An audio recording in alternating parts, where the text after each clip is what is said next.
Hey everyone, welcome back to another Roman Reacts. I just want to quickly say this before we begin this reaction to Fat Electrician's video, is that I just want to apologize for not being able to be there for you guys. This past week and a half, just been a lot of work. I uploaded a lot of videos in the past, but it was just mostly just older content. And also due to the fact that I'm just trying to figure out a way to do reactions for you guys that doesn't involve me getting in trouble with getting a copyright strike and finding videos that are not as, well, just, you know, one of those weird situations where, like, oh, I'm told to watch this, it's going to be good, but then all of a sudden, oh wait, I can't because the owners decided to do copyright strikes. So in the future, I've actually added in the description for, in the future, if there's any if anyone wants me to remove the videos, I have in the description a link for people to send to me so that people can let me know if they want to request the videos removal.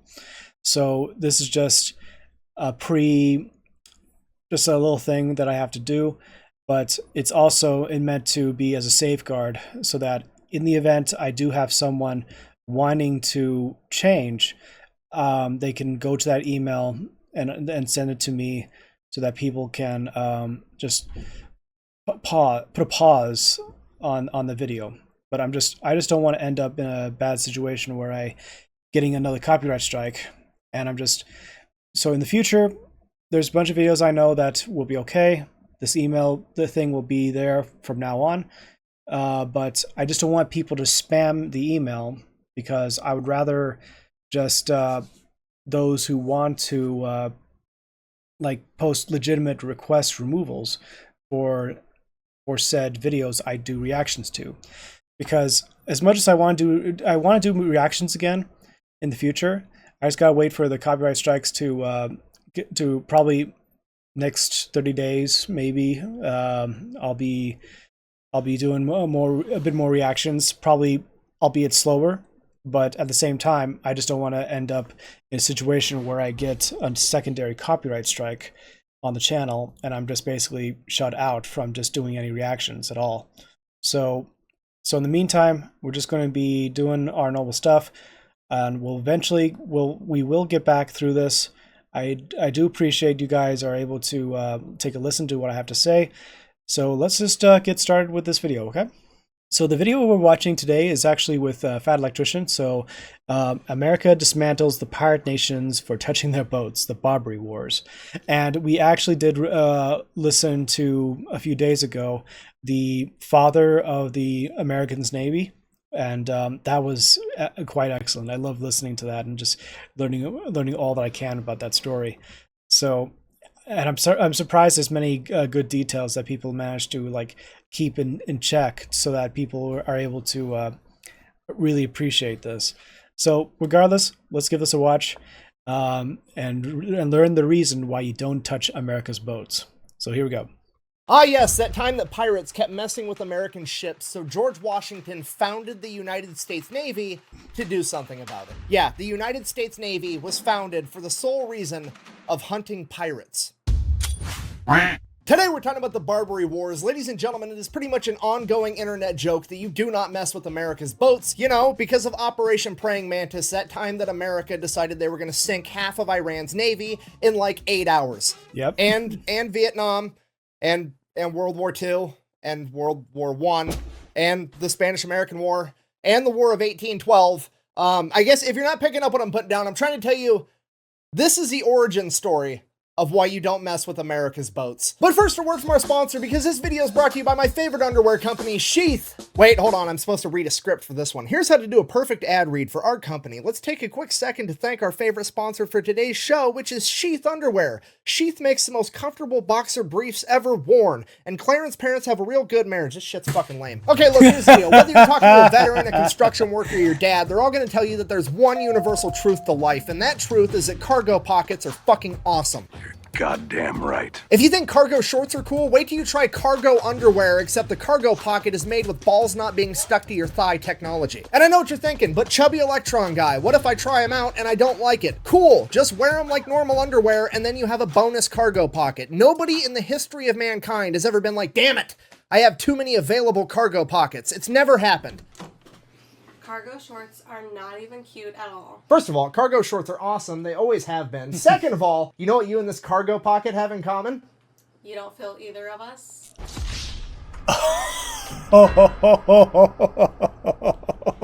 Well, at least I know who I'm not letting put their phone in my pocket next time we go somewhere. Anyways, if you wanted to try some sheath cargo underwear for yourself or buy some as a gift for your significant other, I'll have them linked in the description down below, and you can use the discount code FATElectrician for 20% off. Back to the video. All right, here's the deal. For 3 centuries, pirates from the Barbary states of Morocco, Algiers, Tunis, and Tripoli would raid merchant Tunisia, but vessels in the Mediterranean, steal all the goods, and imprison and turn all of the crew members into slaves. So why was this allowed to go on for over 300 years? Well, the only navies powerful enough to stop these pirates at the time were the Spanish, the French, and the British. And they all came to the same conclusion that it would be cheaper to pay off the pirates, giving them a yearly tribute to not raid their ships rather than go to war with them. So now those 3 empires aren't getting their ships raided, which is fine. That's a good thing, I guess. But here's the catch with it that they may or may not have known at the time, but they definitely figured out somewhere along the way. Now the pirates are only raiding all the smaller nations. Okay, it's like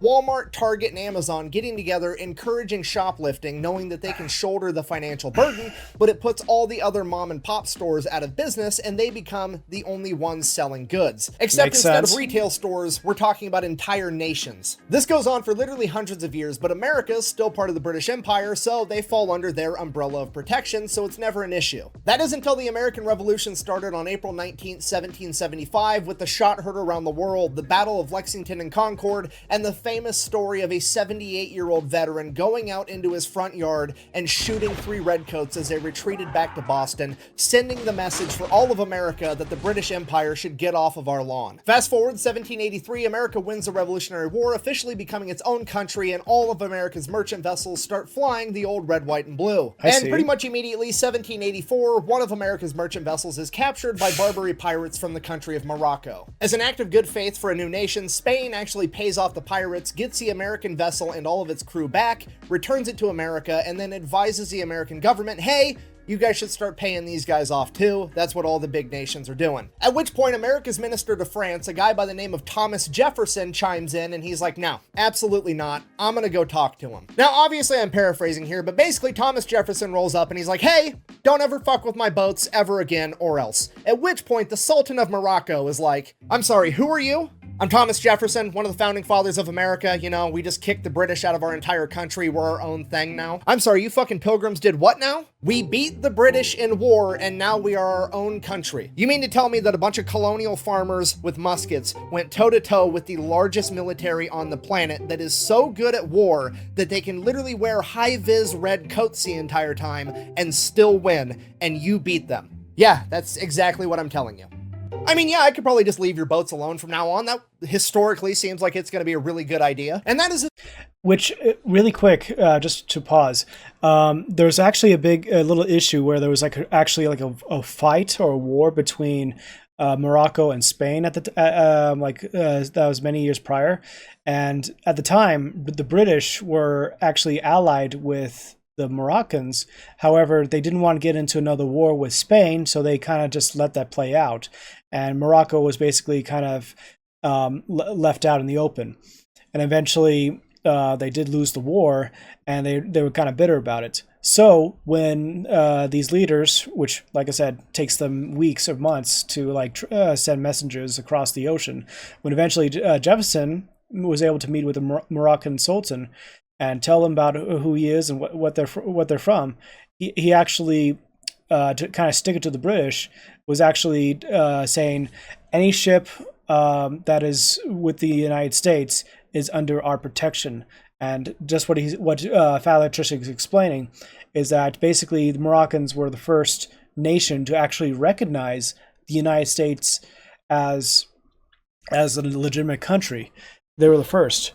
And I think there's actually a treaty that like lasted for like many centuries. That this Treaty of Friendship, I believe.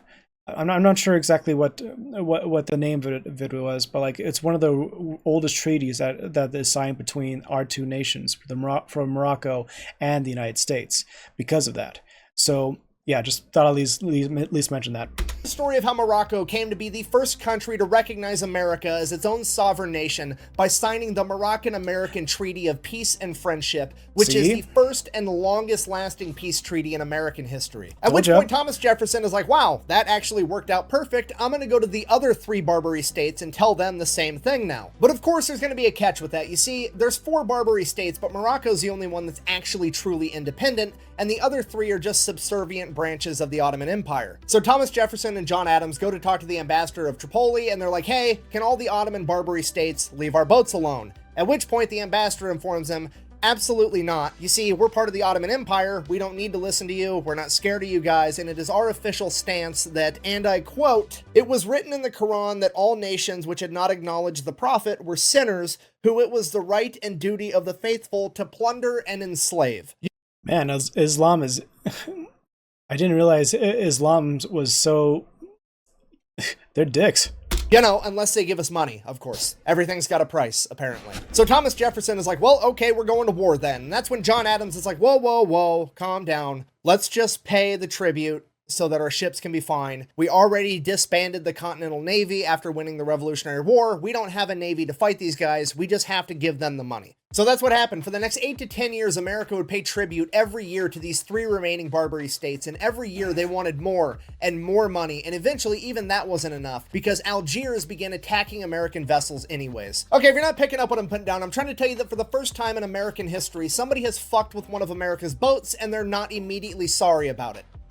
Yet. The president at the time, George Washington, goes to Congress and pretty much tells them what's going to happen, because at this point in time, George Washington is basically the king of America. Nobody actually knows if he's going to step down from presidency or not. So he's like, hey, guess what? You guys are going to pass the Naval Act of 1794, establishing the United States Navy. And at the very top of that document, it very clearly states that the purpose we are building the United States Navy is so that we can combat Algerine corsairs, which is just a fancy word for state-funded pirates. Yes, I'm telling you that the founding document of the most powerful navy the world has ever seen at the top specifically states the sole reason for their creation is to hunt down and destroy pirates that had the audacity to fuck with one of America's ships. And that's why you see Somalia and Yemen, where there's heavily pirated nations, attacking boats for plunder and whatnot. And that's how the United States is kind of getting themselves stuck into those things.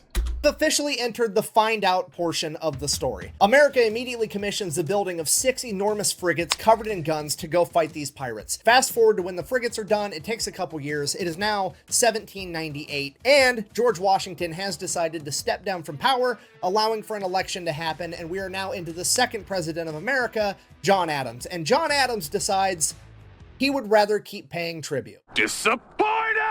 America just created the Navy, spent $1 million creating all these frigates, and now John Adams isn't going to use them for their intended purpose. Obviously, a lot of people are upset, including his own vice president, Thomas Jefferson. So Thomas Jefferson, the vice president at the time, immediately begins campaigning to run against the sitting president in the next election. And one of his biggest platforms is that he is going to go fight these pirates rather than pay them tribute. And his slogan for this is, and I quote, "Millions in defense before a cent in tribute." Okay, just so we're clear, Thomas Jefferson's platform for running for president is, I'm going to spend millions of dollars in defense, which might as well be hundreds of billions of dollars at that point, because America no longer negotiates with terrorists, and I'm pretty sure my high school English teacher would refer to this as foreshadowing. So Thomas Jefferson wins the election. The entire world finds out that he's going to be the 3rd president of the United States of America. And then on March 4th, 1801, the day of his inauguration, he receives a letter from Yusuf Karmanali, the Pasha of Tripoli. If you don't know, Pasha is like the dictator, the king, the president, the main dude in charge. And at this point, Thomas Jefferson, the guy who just ran an entire presidential campaign on, I'm going to go fight pirates, is thinking in his head like, maybe this guy found out that I'm about to send a navy over there to beat him up, and he's going to send an apology. Maybe he wants to sign a peace treaty like Morocco did. This is already working out great. I might not even have to send my navy over there. He opens the letter, and Pasha Yusuf Karmanali has decided that he is going to poke the Pilgrim King because he is now demanding that because of the new administration, the United States owes him an extra $225,000 in tribute. And Thomas Jefferson is pissed. You're trying to get crazy with this. Don't you know I'm local? Originally, Thomas Jefferson was going to have to go to Congress, get permission to activate the Navy to send him over there to fight these pirates, but not now. He's so mad we're activating the Rainbow Shortcut to ass-whooping land, and Pasha Yusuf is going to have some consequences immediately because he's sending the Navy today. But like I said, it takes a literal act of Congress to send the U.S. Navy over there on a military mission, so Thomas Jefferson is like, that's fine, we just won't send them on a military mission. Fill up one of our frigates with a bunch of gifts and peace offerings for Pasha Yusuf, and then give it a nice healthy escort of other frigates to defend it, and send them on their merry way to deliver the gifts. Right after he gives the commander of the United States Navy the standing order that he is also to defend any American citizen or ship from any potential aggression. Not aggression, potential aggression. If he thinks that somebody else might be thinking about doing something aggressive, take them out, take them down, do your stuff. So the Navy sets sail. They're gone. They're en route. Thomas Jefferson's sitting in his office, and he comes to the realization, man, I'm pretty sure these pirates are going to attack him, but if they don't, they're actually going to end up giving Pasha What's-His-Nuts a bunch of these gifts, and I can't have it. So he whips out the old quill and parchment, and he writes a letter back and sends that off, and that letter basically reads, hey, America's done giving you tribute for the rest of forever, F off. And obviously the letter makes it there first, at which point Pasha goes to the American consulate building and chops down the flagpole with the American flag on it, which in that part of the world is how you declare war. So the U.S. Navy shows up off the coast of the Barbary States. It's kind of a weird thing where you basically, you attack a flag, it's basically an act of war sort of thing. The pirates attack them because they've already declared war. The U.S. Navy defends themselves. Word gets back to America. Congress then is like, oh, hey, we're at war. We're going to go ahead and give Thomas Jefferson permission to use the United States Marine Corps at his discretion. And this is why, to this day, the United States Marine Corps is the only branch of the U.S. military that can be sent and deployed anywhere in the world without congressional approval. So for the next 2 years, the U.S. Navy and the Marine Corps set up a naval blockade and just go on a pirate hunting extravaganza until October of 1803, when the USS Philadelphia would get hung up on an uncharted reef right off the coast of Tripoli. The pirates seize this opportunity, they attack the USS Philadelphia, board it, take the crew hostage, and then over the next couple months they were able to repair it enough to get it back into the harbor at Tripoli, where they then anchored it in place and used it as fixed artillery because it had way more guns than any other vessel they had. Cue our first main character, Stephen Decatur, the commander of the USS Enterprise, America's unofficial flagship. He decides that he's going to don his plot armor, take the USS Enterprise out, and acquire himself a pirate ship, which he does.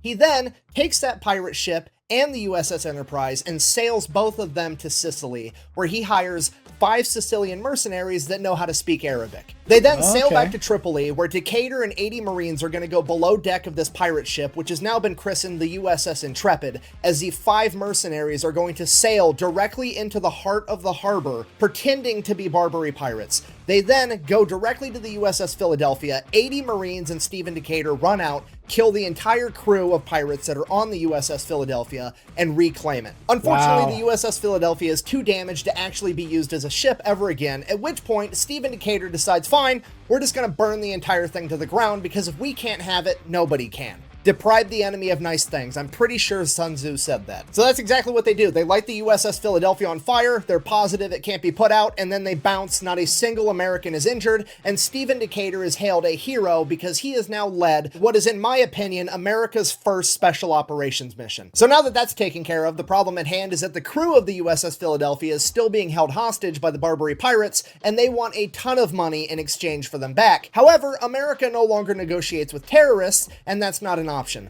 Cue our next 2 main characters, William Eaton and Presley O'Bannon. And before you ask, yes, Presley O'Bannon, as in the USS O'Bannon, the Fletcher-class destroyer from World War II that sank a Japanese submarine with potatoes. So they go in and they pitch their idea of how they're going to get the crew of the USS Philadelphia back, and it is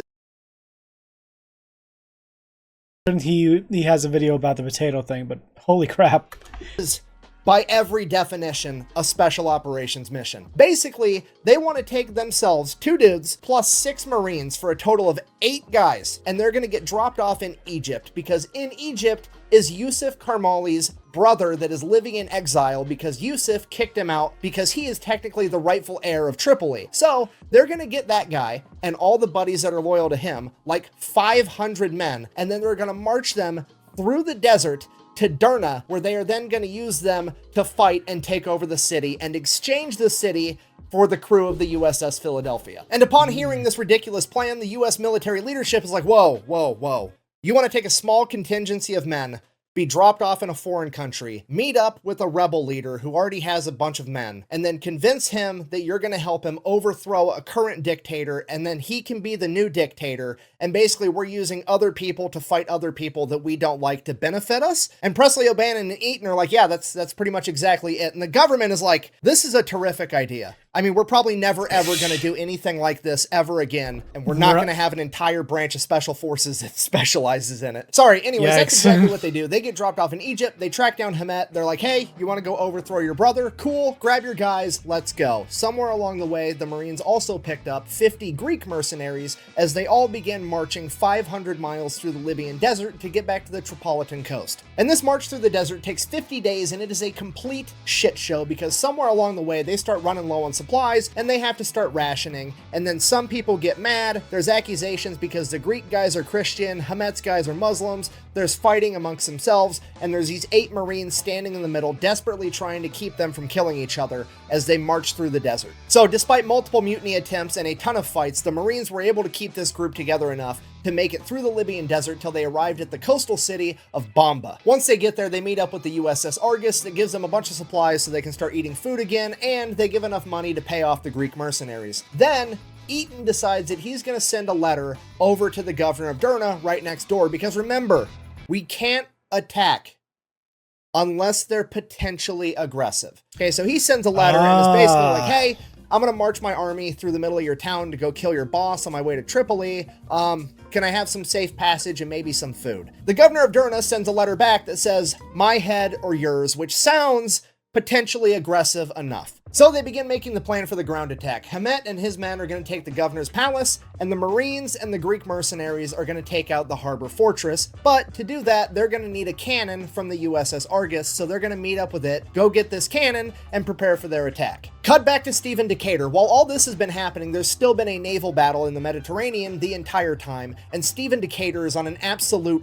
rampage, because after he captured his first pirate ship, he would receive word that his brother, James Decatur, had been mortally wounded by one of the pirate ship's captains, who was pretending to surrender before shooting his younger brother. Upon hearing this, Decatur immediately gives command of the new captured vessel to one of his men, leaves a couple guys with him, and takes off to track down this pirate ship that just killed his brother. So they chase down this... That's just wrong. Just pretending to surrender and then going in for the kill. That is just messed up. Pirate ship, they pull up right next to it, and before the crew has time to do any boarding procedures, like break out the planks, tie some ropes to the other ship, all that stuff you see in the movies, nah. Stephen Decatur jumps into the enemy ship and starts killing pirates immediately. 9 Marines, seeing that happen, are like, oh shit, we're doing this. So they jump onto the pirate ship too and start throwing down, at which point the pirate ship veers off and breaks away from Decatur's ship. It is now 9 Marines and Stephen Decatur versus over 30 pirates on this vessel, and 30 is not going to be enough. Stephen Decatur kills multiple pirates, including the captain that had slain his brother, officially avenging his brother's death, capturing that vessel as well. But he is still absolutely furious that his brother died, and he continues to go on a rampage, capturing another pirate ship and destroying 3 more over the coming weeks. Cut back to the men on the ground. Eaton and O'Bannon have been getting their battle plan ready this entire time. They just had their men go get a cannon off the USS Argus because they really need this cannon if they're going to be able to pull off this mission. So they're ready to attack. The US Navy gets into formation, and they are going to bombard the entire city of Derna while they launch this attack. Despite that, there's over 2,000 men loyal to Pasha Yusuf that are going to defend it, and they are heavily outnumbered. So Navy starts bombarding the shore. Hamet and his men take off to go attack the governor's palace, and Eaton, O'Bannon, the Marines, and the Greek mercenaries begin launching their attack on the harbor fortress. They open up, with the initial cannon fire, which is going to be vital to be able to break through the enemy lines and establish their foothold. They fire the cannon. As they go to reload and fire it again, they realize that they had accidentally forgot to take the ramrod out of the cannon and shot that at the enemy too. Now the cannon's completely out, and they're kind of like, oh shit, what do we do? What do we do? And Presley O'Bannon just charges into battle as the other Marines follow behind him and the Greek mercenaries behind them. They attack so quickly and so violently that they're able to overrun the entire enemy fortress before anybody really knows what's going on, and Presley O'Bannon becomes the first American ever to raise the Star-Spangled Banner over a foreign battlefield. This battle, the taking of the Tripolitan coastal city of Derna, is enshrined in Marine Corps history in the Marine Corps hymn with the line "From the halls of Montezuma to the shores of Tripoli." And it is also where the Marine Corps would get their first nickname. Hold on. From the halls of Montezuma to the shores of Tripoli, we fight our country's battles in the air and land and sea. We're first to fight for right and freedom and to keep our honors clean. We're proud to claim the title of the United States Marine.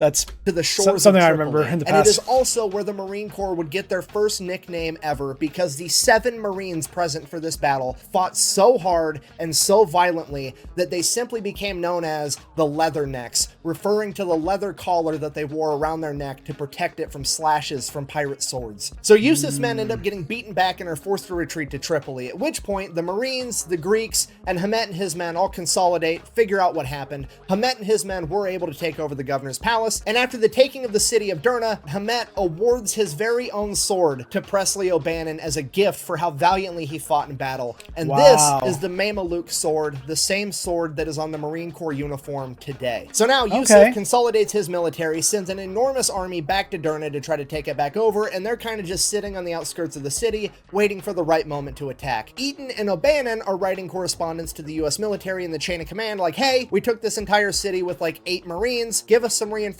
we're gonna go take Tripoli next, and then we'll just overthrow this entire country. This goes on for over a month, and they defend the city multiple times from attacks from Yusuf's men, and eventually Eaton receives a letter informing him that he is to stand down and just leave, because American diplomat Tobias Locke has struck up a deal with Yusuf Karmanali. And apparently he struck up this deal with absolutely nobody's permission, because the deal is America is going to pay Yusuf Karmanali, the pirate king, $60,000, and in exchange, we are going to receive the USS Philadelphia back, as well as a peace treaty that they are going to leave American ships alone from now on. So yeah, everybody's pretty pissed off about it, from Thomas Jefferson, Presley O'Bannon, William Eaton, Stephen Decatur. They're all furious that we are now giving $60,000 to this pirate king, as opposed to overthrowing his entire city of Tripoli, or at a minimum using the fact that they're holding Derna and use that as leverage to exchange. But whatever, the war's over, I guess.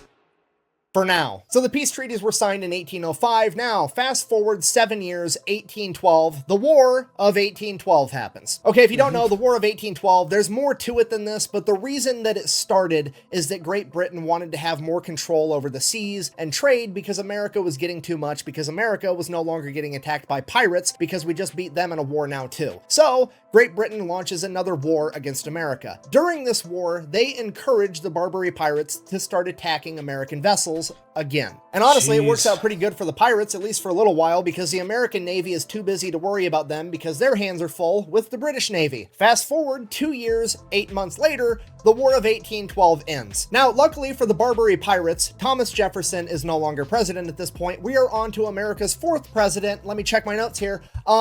James Madison. If you don't know, James Madison is one half of what is referred to as the Forefathers dynamic duo, and the other half is his best friend of all time, Thomas Jefferson. And I don't know if you figured this out yet at this point in the story, but Thomas Jefferson hates pirates. So sitting President James Madison, being the homie that he is, looks over at now Commodore Stephen Decatur and says, "Go get him, Tiger."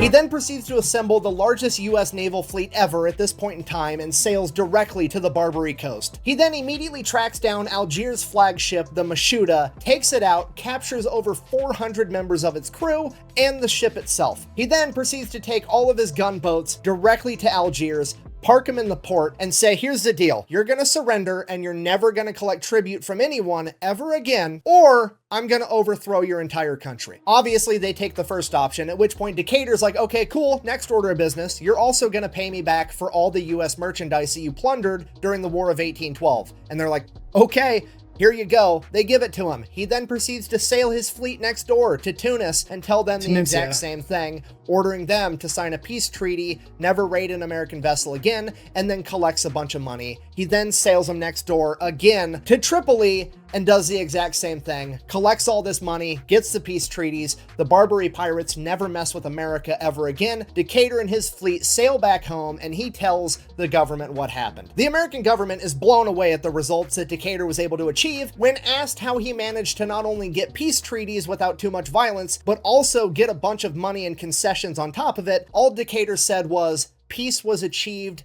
through the mouth of our cannons, at which point he was given the nickname the Conqueror of the Barbary Pirates. And with the rest of the world seeing a new country in its infancy stand up for itself against the Barbary pirates and winning, they would start doing it too, and everybody started fighting back and quit paying tribute to the Barbary pirates, and in the coming years, they would fade into nothing as their 300-year reign of terror had come to an end.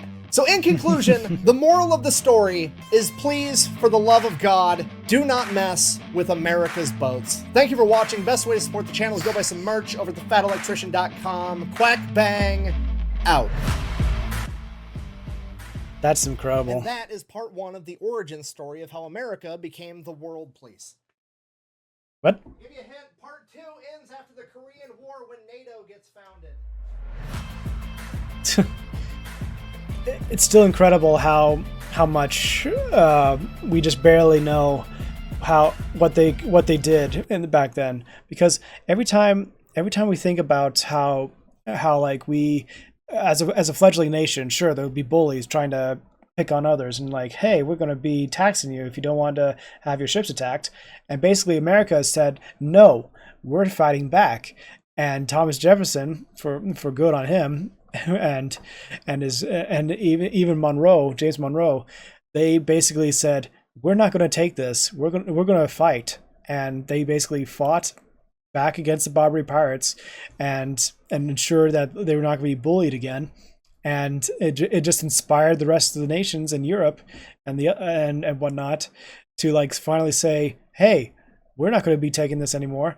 And essentially a domino effect of all the Barbary pirates, this full area was finally just like dismantled, and trade can go again without pirates infecting their waters. And I think the Ottoman Empire the decline of the Ottoman Empire was starting to occur because of that. And just the start of Morocco into Algeria, into Tunisia, and then to Libya. And then it's incredible how much has happened. And even to this day hello, sweetheart. And even to this day, Morocco is still considered a friend to the United States. Like, I even remember during like a thing from World War II that their loyalty to America was so great that when the Allies invaded during World War II into Africa, the Moroccans actually laid down their weapons or even turned their weapons onto the Germans to basically allow for a successful launch, an invasion, basically to like get in quickly to establish a good beachhead and basically go from there to reconquer the lands that was taken. And yeah, this is just incredible stuff.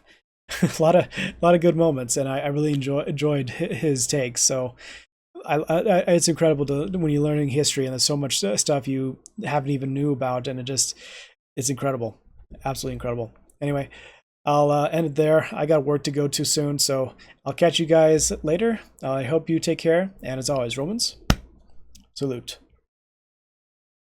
If you like Romans content and wish to see more, like and subscribe to continue to support the channel.